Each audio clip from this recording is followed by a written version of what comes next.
Santo. Amén. Estamos en el domingo infractava de la festividad de Corpus Christi, la solemnidad del Santísimo Cuerpo del Señor, en cuya octava concurre la presente dominica, nos convida a considerar de un sentido espiritual la parábola de la Gran Cena. El Evangelio de hoy nos habla de ese gran banquete, la Gran Cena a la cual invita un rey, y podemos aplicarla a la Sagrada Eucaristía. Aprovechamos de la solemnidad de Corpus Christi para hacer una aplicación a la Sagrada Eucaristía del Evangelio de esta dominica. La Sagrada Eucaristía es con toda verdad un convite divino. ¿Y quién será capaz de ponderar como se merece lo sabroso de ese pan vivo bajado del cielo, lo suave de este vino que alegra, que embriaga el espíritu?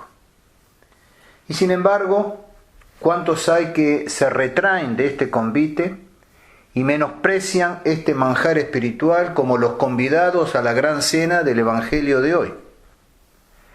Como los invitados de la parábola que por atender a sus negocios o entregarse a sus placeres desatendieron la invitación. ¿Cuántos hay que negligen, que descuidan la invitación a participar de la Santa Misa, a recibir la Sagrada Eucaristía? Y habiendo meditado el jueves del Corpus Christi sobre los fines del santo sacrificio de la misa, vamos a considerar hoy, conforme a lo previsto, los frutos del mismo. Con el nombre de frutos del sacrificio de la misa se entienden aquellos efectos que los hombres percibimos de él. Independientemente de los efectos o frutos que produce en nuestra alma la Sagrada Eucaristía como sacramento, o sea, la Sagrada Comunión, en la Santa Misa, considerada como sacrificio expiatorio e impetratorio, se distinguen 4 clases de frutos. Uno generalísimo, otro general, uno especial y por último uno especialísimo. En cuanto al fruto generalísimo, se llama así el fruto que sobreviene a toda la Iglesia universal por el solo hecho de celebrarse la misa, independientemente de la intención del ministro, ya que proviene de la misa en cuanto sacrificio ofrecido a Dios por Cristo y por la Iglesia. Este fruto generalísimo, prescindiendo de la intención del sacerdote oferente, afecta a todos los fieles, vivos o difuntos, y lo perciben todos y cada uno con tal que no pongan óbice, con tal que no pongan un obstáculo. En virtud de la comunión de los santos, sabemos que las obras buenas realizadas por cualquier cristiano en gracia aprovechan a todos los demás miembros del cuerpo místico de Cristo. Luego, con mucha más razón, aprovechará a todos ellos el fruto de la oblación de Cristo, que es la divina cabeza de ese cuerpo místico. El rito de la misa expresa claramente esta finalidad generalísima en diferentes momentos. Por ejemplo, por todos los fieles cristianos vivos y difuntos, decimos en el ofertorio de la hostia, por nuestra salud y la de todo el mundo, en el ofertorio del cáliz, para utilidad nuestra y de toda su santa iglesia. Es la respuesta de los fieles al orate fratres, que te ofrecemos en primer lugar por tu santa iglesia y por todos los fieles ortodoxos que profesan la fe católica y apostólica, decimos al comienzo del canon. Nosotros tus siervos y con nosotros tu pueblo santo, también reza el sacerdote en el canon. Ahora bien, no todos los cristianos, sin embargo, reciben por igual este fruto generalísimo. Depende en gran parte del grado de fervor con que se unan espiritualmente a todas las misas que se celebran en el mundo entero, práctica utilísima que descuidan por desgracia muchos de ellos, por no decir la gran mayoría. Unirnos espiritualmente a las misas que se están celebrando. En la medida de nuestra unión a esas misas, participaremos de este fruto generalísimo. Luego viene el fruto general, y es el fruto que perciben los que participan de algún modo en la celebración de la Santa Misa en unión con el sacerdote, y es independiente también de la intención del mismo, que no puede impedirlo o desviarlo. En realidad coincide sustancialmente con el fruto anterior, el generalísimo, del que solo se distingue en el grado de participación. Y aún dentro de esta subdivisión cabe distinguir dos categorías de participantes. Están aquellos que sirven inmediatamente al altar, por ejemplo el diácono o el subdiácono y los minoristas en una misa solemne. Diácono, subdiácono y los ministros, por ejemplo, acólito o el lector. Ellos participan de este fruto en grado excelente, aunque siempre en proporción con el grado de su fervor o devoción. En este sentido, el simple acólito, aunque sea un seglar, participa más de suyo que los meros fieles asistentes. Y luego tenemos, dentro de esta subdivisión, la otra categoría, la de los fieles que asisten al sacrificio, y sobre todo si se unen al sacerdote celebrante. Y aquí también caben infinidad de grados en esta participación, según las disposiciones íntimas de cada uno. El sacerdote alude varias veces en las oraciones de la misa a los fieles que asisten al santo sacrificio. He aquí algunos textos. Por todos los presentes. Así dice en el ofertorio de la Santa Hostia. Orad, hermanos, para que este sacrificio mío y vuestro sea agradable en presencia de Dios Padre Omnipotente. Así reza en el Orate Fratres. Acuérdate, Señor, y de todos los circunstantes, por quienes te ofrecemos y ellos mismos te ofrecen este sacrificio de alabanza por sí mismos y por todos los suyos. Así reza el memento de los vivos. Y en su aspecto expiatorio, este fruto puede ser aplicado por los fieles en sufragio de las almas del purgatorio, y probablemente también en favor de los vivos que no pongan óbice. Y en cuanto impetratorio, evidentemente puede ofrecerse para alcanzar cualquier gracia de Dios para sí mismo o para los demás. Luego viene el fruto especial, que es el que corresponde a la persona o personas por quienes el sacerdote aplica especialmente la Santa Misa. Puede aplicarse por los vivos o por los difuntos, ya sea en general, ya por alguno de ellos en particular. Este fruto especial es impetratorio, satisfactorio y propiciatorio. Y se aplica infaliblemente, aunque en medida y grado solo por Dios conocido. Y se aplica a la persona o a las personas por quienes se ofrece el sacrificio, con tal de que ellas no pongan óbice. El sacerdote entonces tiene la potestad de ofrecer el sacrificio por los vivos y por los difuntos. y no estando determinada por Cristo la persona a quien se debe aplicar este fruto especial, corresponde entonces al sacerdote determinarla por su intención, faltando la cual no se aplica el fruto especial, sino que queda depositado en el tesoro general de la Iglesia. Conocemos, sabemos, es costumbre general de la Iglesia que el sacerdote aplique especialmente el sacrificio de la misa por determinadas personas. Por ejemplo, por un enfermo, por un difunto, por los viandantes, etc. El sacerdote entonces ofrece la misa y ese es el fruto especial, esa intención que él pone. Y queda por último el fruto especialísimo, que es el que corresponde al sacerdote celebrante, quien lo recibe ex opere operato de una manera infalible, con tal, evidentemente, que él no ponga un obstáculo, un óbice, aunque celebre la misa por otros. Lo recibe él, este fruto especialísimo, más allá del fruto especial por el cual él ofrece la misa con la intención propia de ese sacrificio.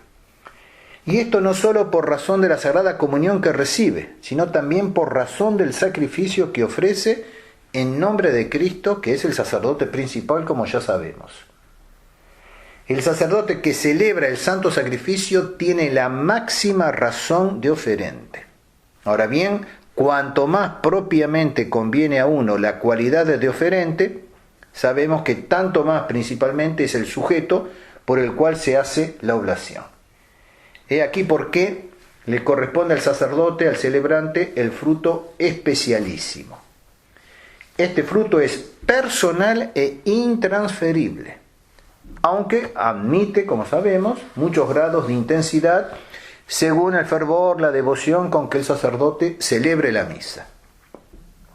El oferente no necesita la intención para que sea partícipe del fruto especialísimo, porque entra en la naturaleza misma del sacrificio eucarístico que se ofrezca por el mismo oferente y que produzca en él su fruto. Por supuesto que cuanto más detalle la intención y cuanto más él ponga su voluntad, su intención en la misa, tanto más va a participar. Pero no necesita la intención para que sea partícipe de ese fruto especialísimo. Queda pues beneficiado con el fruto propio del sacrificio de la misa el sacerdote celebrante por el solo hecho de su celebración, sin ningún otro acto de voluntad, con tal que no le falten las necesarias disposiciones. Este fruto excede mucho a los frutos generalísimo y general, ya que el sacerdote es sujeto con mejor derecho que la comunidad de los fieles, puesto que él solo propiamente ofrece el sacrificio en nombre de Cristo y de su Iglesia. En cuanto a los frutos generalísimo, general y especialísimo, es indiferente que la misa se aplique por una sola persona o finalidad que por muchas personas o finalidades. Es doctrina común entre los teólogos y se prueba muy bien por la índole o la naturaleza de tales frutos. ¿Por qué? Porque el fruto generalísimo alcanza a toda la Iglesia universal independientemente de la intención del sacerdote celebrante. Lo mismo que el fruto general con relación a los ministros secundarios y a los fieles asistentes al santo sacrificio. Y en cuanto al fruto especialísimo, es propio y personal del sacerdote celebrante, cualquiera que sea la intención especial por la cual él aplique la misa. Incluso en cuanto al fruto especial, la misa aplicada por muchos aprovecha a cada uno de ellos exactamente igual que si se aplicase por uno solo en particular. Pero la Iglesia prohíbe recibir más de un estipendio por cada una de las misas que se celebren. Atención, conocemos la práctica hoy en día de esas misas comunitarias en las que se ponen muchas intenciones y se reciben no exactamente un estipendio, pero sí una colaboración que equivale a lo mismo y por lo tanto, en cierto modo, están estafando a los fieles. Por supuesto que la mayor estafa está en que esa misa no agrada a Dios, esa misa bastarda de Pablo VI no agrada a Dios. pero podría ocurrir lo mismo con el santo sacrificio conforme al rito romano. No se puede recibir más que un estipendio. Se pueden poner varias intenciones, pero solamente se puede recibir un estipendio. La razón de que aprovecha a cada uno como si solo por él se hubiera aplicado es porque el sacrificio de la misa tiene en sí mismo un valor infinito, tanto intensiva como extensivamente. Y si al aplicarse a nosotros se limita y circunscribe, ello no se debe al sacrificio en sí mismo, sino única y exclusivamente a las disposiciones del sujeto por quien se aplica. Eso depende ya de nosotros y somos nosotros los que podemos poner obstáculos al fruto de la misa. Luego, después que este sujeto ha recibido íntegramente la porción que le corresponde según sus disposiciones, todavía queda un remanente infinito, que puede ser percibido por millares de otros sujetos secundarios, sin mengua ni menoscabo del primer participante. En cuanto a los sujetos del sacrificio de la misa, dos son los sujetos a quien se ofrece y por quien se ofrece el sacrificio. A quién se ofrece y por quién se ofrece. Es cierto que solo a Dios puede ofrecerse el sacrificio, como dice el Concilio de Trento. Definió el Concilio Tridentino lo siguiente: si bien es cierto que la Iglesia a veces acostumbra a celebrar algunas misas en honor y memoria de los santos, sin embargo, no enseña que a ellos se ofrezca el sacrificio, sino a Dios solo que los ha coronado. De ahí que tampoco el sacerdote suele decir: te ofrezco a ti el sacrificio, Pedro o Pablo, sino que, dando gracias a Dios por las victorias de ellos, implora su patrocinio para que aquellos, los santos, se dignen interceder por nosotros en el cielo, cuya memoria celebramos en la tierra. Clarísimas las palabras del Concilio de Trento.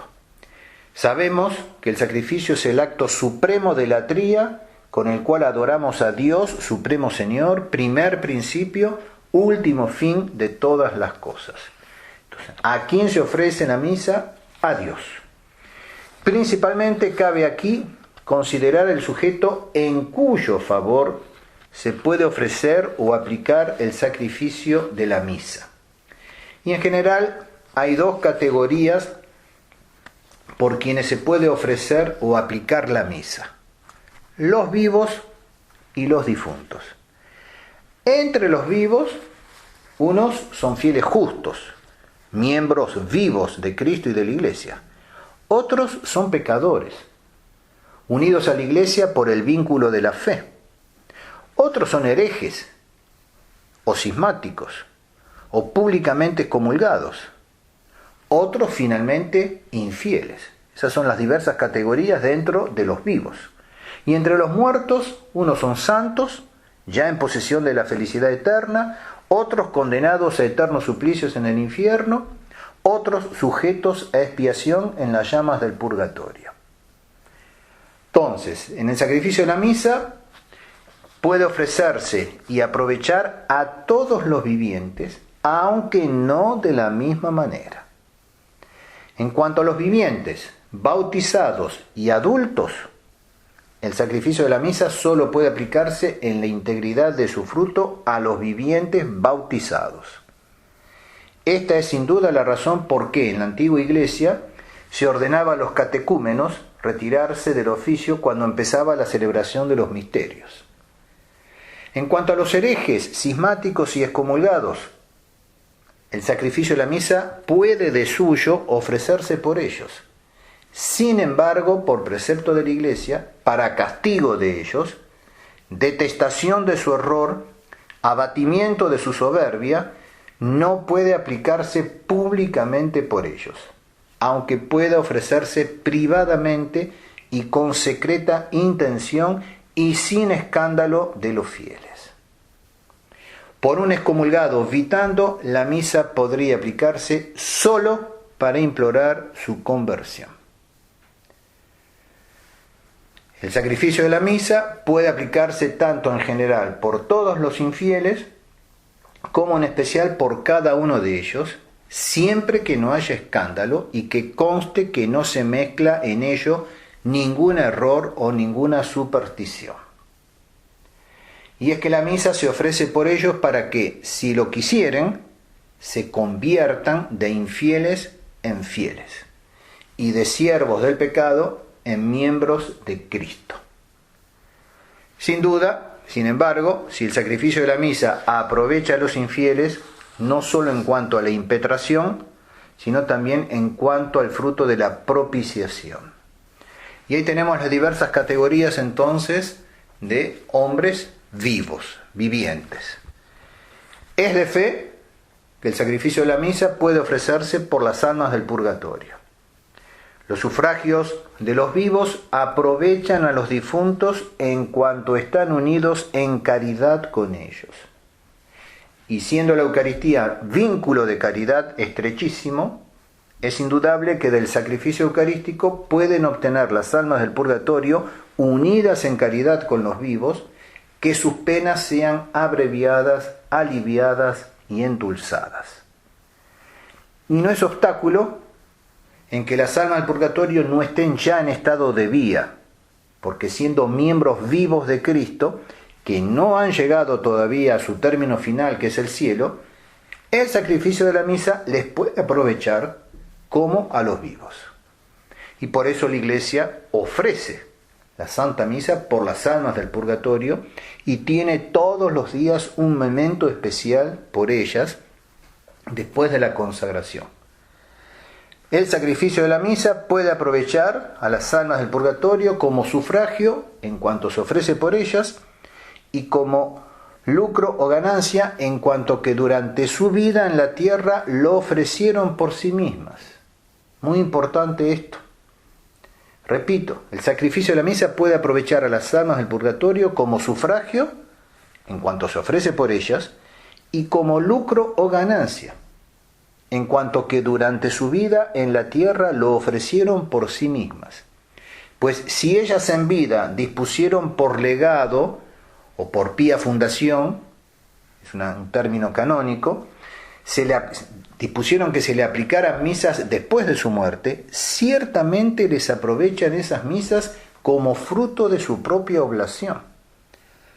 Las encargaron, las pidieron mientras vivían.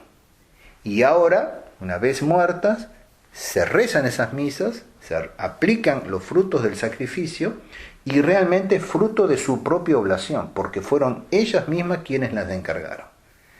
Ellas cooperaron activamente al dejar estipendios para que se celebraran en su memoria esas misas. Evidentemente, el sacrificio de la misa no puede ofrecerse en provecho de los condenados. En la Sagrada Escritura aparece que los réprobos, por inconmutable sentencia de Dios, están sujetos a penas que nunca se extinguirán y colocados en un estado en que no pueden recibir alivio o refrigerio alguno. Por ejemplo, enseña Santo Tomás que la pena de los condenados no puede disminuir, como tampoco puede aumentar la gloria de los santos en cuanto al premio esencial. Los condenados no son miembros de Cristo, ni en acto ni en potencia. No están en acto y no pueden llegar a ser miembros de Cristo.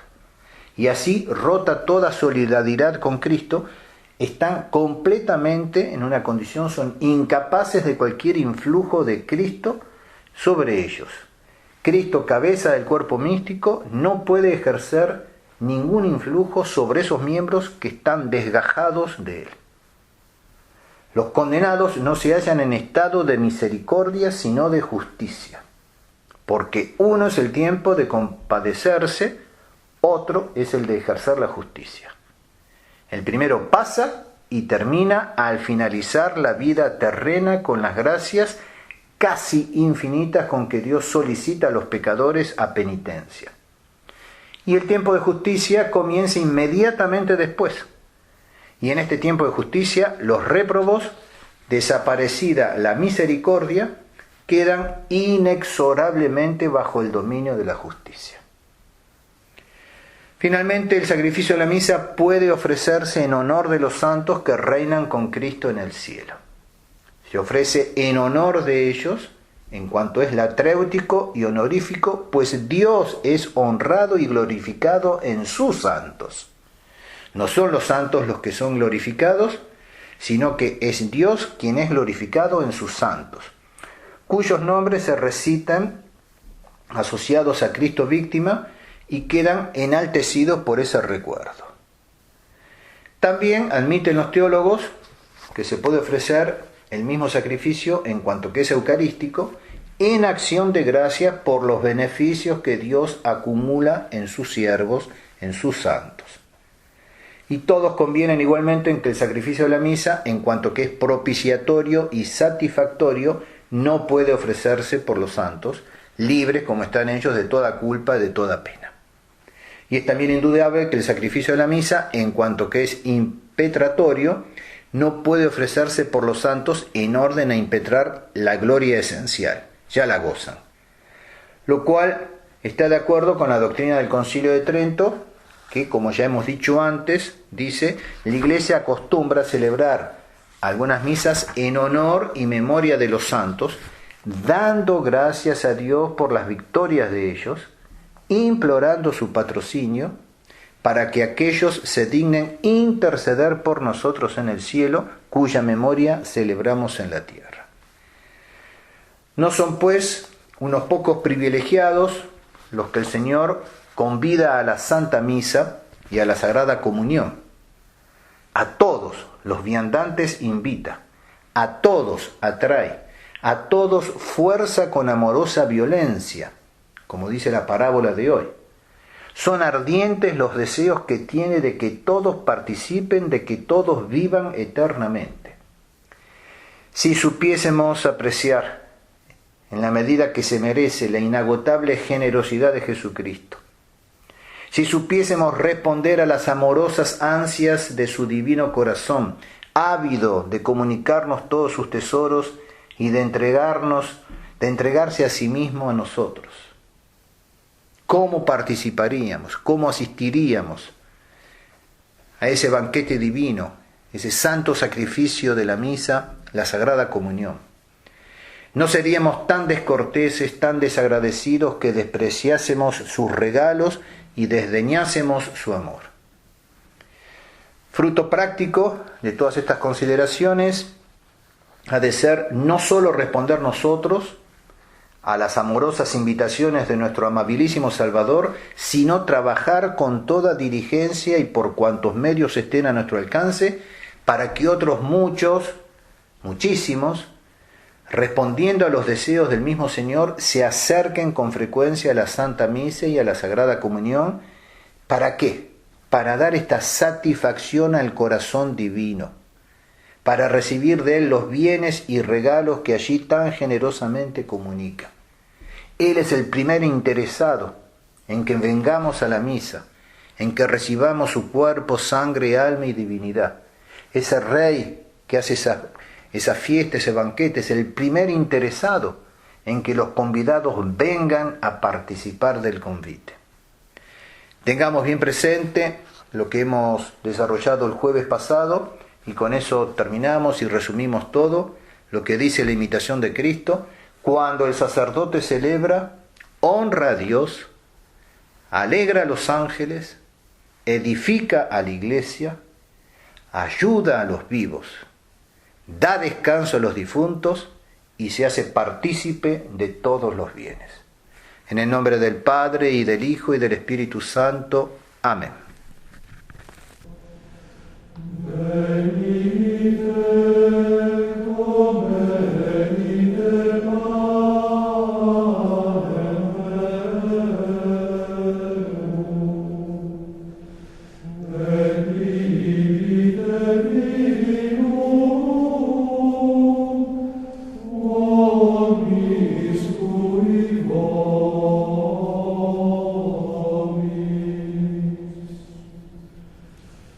We